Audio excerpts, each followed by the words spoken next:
Astro aerospace என்ன நம்ம solution கொடுக்க போகிறோம். I mean apart from drone எல்லாம் நினச்சிட்டு இருக்காங்க இஸ் a ஃப்ளைங் ஆப்ஜெக்ட், அவ்வளோதான். பட் அதில் என்ன யூஸ் கேசஸ் நம்ம பில்ட் பண்ண போகிறோன்றது we have lot of discussions. So அதில் எங்களுக்கு நிறைய யூஸ் கேசஸ் வந்துருச்சு. பட் அதில் ஸ்பெசிஃபிக்காக பார்க்குறப்போ நானும் கணேஷும் டிஸ்கஸ் பண்ணுறப்ப இது வந்து எக்ஸ்பெஷலி ஃபார் ஒரு பப்ளிக் சொசைட்டிக்கு ஒரு யூஸ்ஃபுல்லாக இருக்கணும். அந்த ஆப்ஜெக்ட்டை தான் நம்ம ஃபஸ்ட்டு நான் விஷயம் பார்க்குறப்ப பார்த்தோம். ஸோ அப்படி பார்க்குறப்ப நாங்கள் வந்து நிறைய சொல்யூஷன் வந்துச்சு. அதில் நாங்கள் ஃபில்டர் அவுட் பண்ணி எது வந்து டெடிக்கேட்டடாக பண்ண முடியுறப்போ எஸ்பெஷலி ஃபார் இந்த க்ரௌட் மானிட்டரிங்.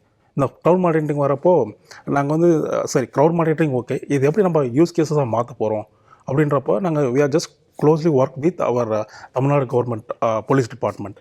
ஸோ அவங்கக்கிட்ட வந்து நிறைய டேட்டாஸ் கேதர் பண்ணோம். அவங்க கொடுக்குறப்ப நிறைய யூஸ் கேஸஸ் சொன்னாங்க.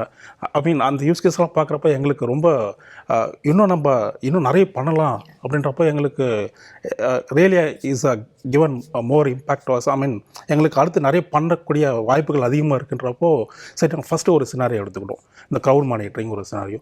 ஸோ அவங்க எஸ்பெஷலி என்ன சொல்கிறாங்கனாக்கா நிறைய இந்த பப்ளிக் ஈவெண்ட்லாம் நடக்குதுல்ல, எஸ்பெஷலி இந்த எலெக்ஷன்ஸ் இந்த பப்ளிக் ஈவெண்ட்லாம் நடக்கிறப்போ அவங்களால வந்து இந்த க்ரௌடை வந்து மேனேஜ் பண்ண முடியல. ஸோ எஸ்பெஷலி ஃபார் இந்த க்ரௌடில் வந்து சம் க்ரைம்ஸ் ஹேப்பனிங், அதுக்கப்புறம் பார்த்தீங்கன்னாக்கா டெடிக்கேட்டடாக சம் பீப்புள்ஸ் ஆர் இன்ஜூர்ட், இது மாதிரி நிறைய நடக்கிறப்ப ஸோ அவங்களால மேனுவலாக போயிட்டு ஒரு குரூப் ஆஃப் பீப்புள் எங்கே வந்து க்ரௌட் அதிகமாக இருக்குன்றதை அவங்களால ஃபைண்ட் அவுட் பண்ண முடியல.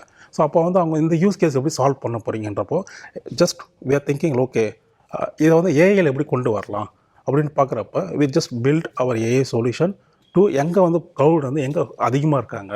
ஸோ அதை டிடெக்ட் பண்ணுறதுக்கு நம்ம ஏஐயில் வந்து பர்டிகுலராக அந்த யூஸ் கேஸ் ரிசால்வ் பண்ணுறதுக்காகவே நம்ம ப்ராசஸ் பண்ணியிருக்கோம்.